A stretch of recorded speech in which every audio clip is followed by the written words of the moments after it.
di Indonesia yang dikatakan beliau benar, artis baru kemarin sore 3 bulan belajar agama sudah menjadi pendakwah.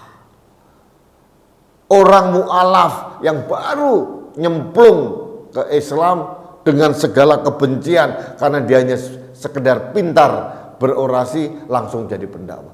Begitu mudah. Padahal di tempat lain harus ada semacam sertifikat dari negara.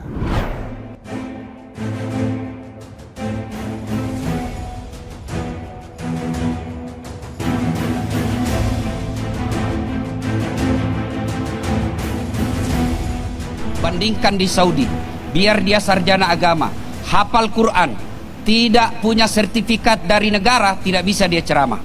Di Indonesia, artis, selebriti, bertahun-tahun dia tidak jelas agamanya, tiba-tiba dia hijrah dan tobat, baru 3 bulan belajar agama, gampang dia kafir-kafirkan kita. Begitu juga bangun masjid. Di Saudi, di Mesir, tidak gampang bikin masjid, harus dapat izin dari presiden dan pemerintah setempat. Di Indonesia, ada duitmu, ada lahan, bikin masjid, di belakang urusan izin membangunnya. Belum lagi pesantren. Di mana negara segampang Indonesia bikin pesantren? Di Saudi gak sulit sekali bikin pesantren. Nggak usah negara luar negeri yang jauh. Malaysia sesama Melayu mau bikin pesantren, biar kaya dan ulama, tidak bisa tanpa izin kerajaan. Indonesia punya rumah kecil, kumpulkan penghafal Quran, jadi lagi pesantren penghafal Quran. Amerika berbicara tentang demokrasi, 2 aja partainya. Di Indonesia 10 partainya, Pak.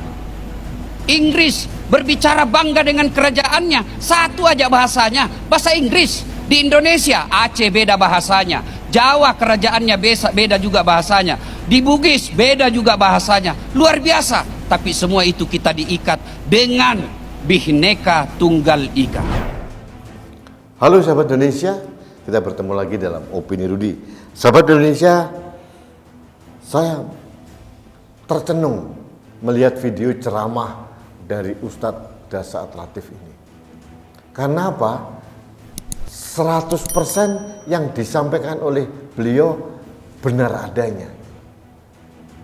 Banyak kemunafikan yang dilakukan oleh kelompok kita sendiri. Bayangin, yang tadi dia bilang, di Arab Saudi, di negara-negara lain, bahkan tetangga terdekat kita Malaysia, nggak mudah orang mau jadi penceramah. Gitu.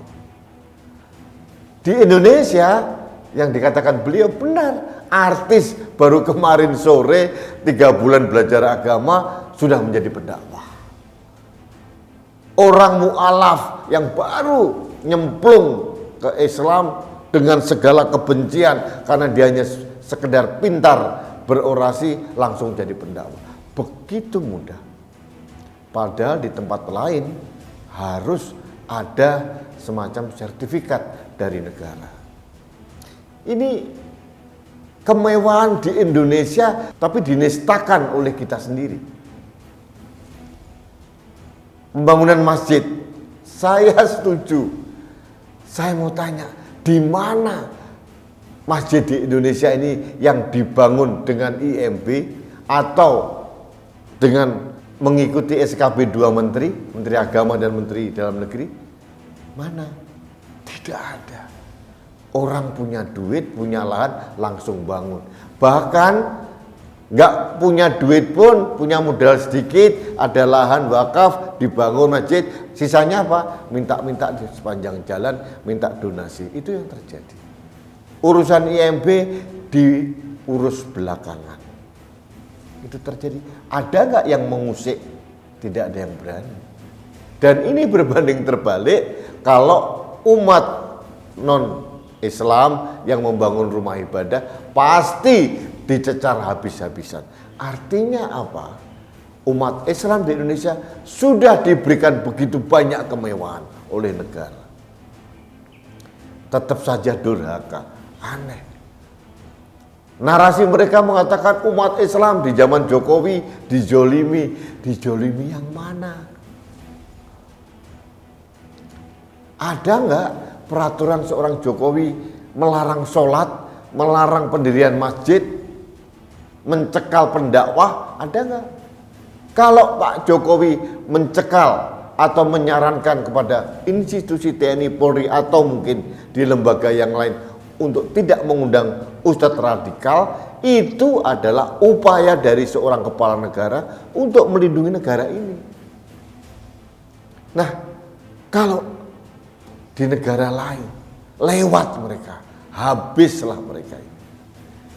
Jadi sahabat Indonesia, kita membutuhkan suara-suara yang jernih seperti Ustadz Dasaat Latif ini, menyadarkan kepada kita betapa durhakanya kita kepada Indonesia, kepada negeri ini, terlalu menuntut berlebihan, padahal sudah banyak kemewahan yang diberikan negara kepada kita.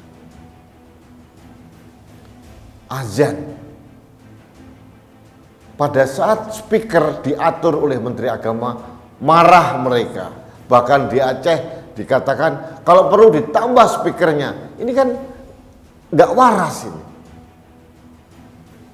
Bukan azannya yang dilarang oleh Menteri Agama, hanya pengaturan pengeras suara supaya azan itu terdengar indah, bukan terdengar seperti suara gerubak-gerubuk saut menyahut. Juga diatur supaya muazzinnya itu adalah orang yang mempunyai lafaz bacaan azan yang bagus, bukan sekedar siapapun. Jadi azan ini panggilan sholat, penanda waktu sholat, itu terdengar indah oleh orang-orang Islam seperti saya dan seluruh umat Islam yang lain. Ini pun diprotes keras. Tapi di Malaysia, di Arab Saudi, di negara lain, bahkan di Mesir sekalipun, diatur bunyi dari azan. Jadi sahabat Indonesia, ada yang menarik. Saya selalu mengatakan azan ini kenapa nggak satu masjid saja untuk satu kawasan sih? Kan fungsi azan yang sebenarnya itu adalah mengingatkan kita untuk segera sholat, panggilan untuk mengajak umat Islam untuk sholat. Artinya kalau kita bicara tentang teori komunikasi, pesannya sangat luar biasa bagus, tapi media penyampai pesannya ini yang kadang-kadang salah karena begitu tubrukan sehingga nggak nyampe pesannya. Kalau azan hanya satu masjid untuk satu kawasan yang bisa terjangkau, saya kira cukup. Indahnya kita sebagai orang muslim mendengarkan suara azan yang indah. Nah, seperti ini aja diprotes oleh mereka. Jadi saya setuju juga dengan orang-orang yang mengatakan ini kelompok-kelompok Bani Kadrunia ini kurang piknik. Benar. Kalau dia piknik ke Arab Saudi, piknik ke Mesir, atau piknik ke tempat-tempat atau negara yang lain, baru tahu betapa indahnya kemewahan yang kita terima di Indonesia. Tapi masih juga protes, sedikit-sedikit protes, demo, mengerahkan massa, mengganggu lalu lintas. Mereka nggak peduli. Katanya membela Islam, tapi kelakuannya tidak Islami. Katanya membela agama, tapi kelakuannya dan sikapnya, narasinya, kasarnya seperti orang yang tidak beragama. Jadi pesan dari opini saya kali ini adalah tolonglah kita ini, marilah kita mensyukuri dengan apa yang terjadi di Indonesia. Ada yang tidak sempurna, mari kita sempurnakan bersama. Jangan sok ujat menghujat. Jangan sok mudah lapor melapor, sedikit-sedikit penistaan agama, sedikit-sedikit penodaan agama. Padahal kita tahu semua itu hanya politisasi yang menggunakan agama sebagai komoditi. Tidak ada gerakan mereka tuh yang murni membela Islam. Saya tidak melihat. Mulai 212 sampai sekarang demo-demo mereka selalu ada kepentingan tersembunyi. Ada politisasi dengan menggunakan komoditas agama. Ini menurut saya benar-benar penistaan sih. Agama yang seharusnya mulia, penuh rahmat, diturunkan derajatnya untuk alat mencapai kekuasaan. Bagi saya mereka ini benar-benar orang jahat menurut saya. Menodai, mendurhakai Ibu Pertiwi dengan sengaja, dengan memprovokasi masyarakat. Masyarakat yang tidak pernah ke Mesir, ke Malaysia, ke Singapura atau apa, mungkin dianggap percaya, seolah-olah umat Islam dizolimi. Tidak pernah ada.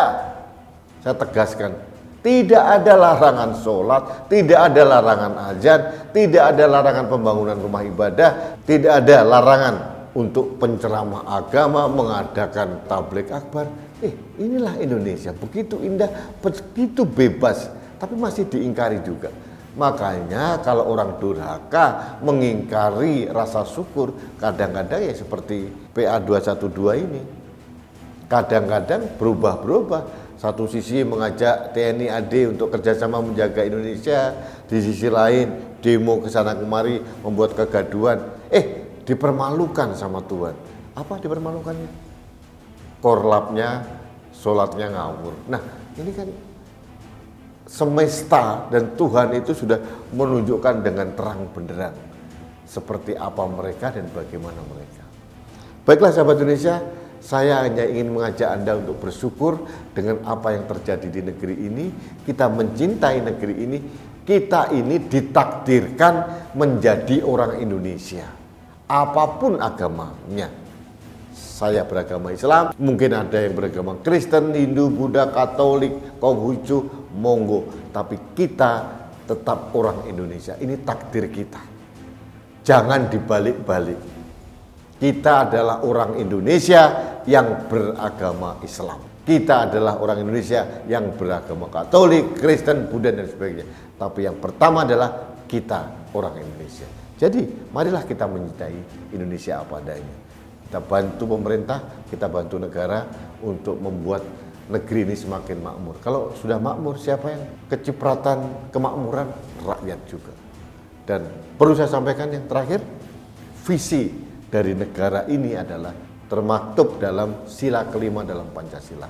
Keadilan sosial bagi seluruh rakyat Indonesia. Itulah tujuan akhir atau visi dari negeri ini didirikan. Jangan pernah lupa. Jadi marilah kita mencintai negeri ini, ya. Kita sayangi negeri ini, kita bangun negeri ini, dan jangan lupa kita adalah orang Indonesia.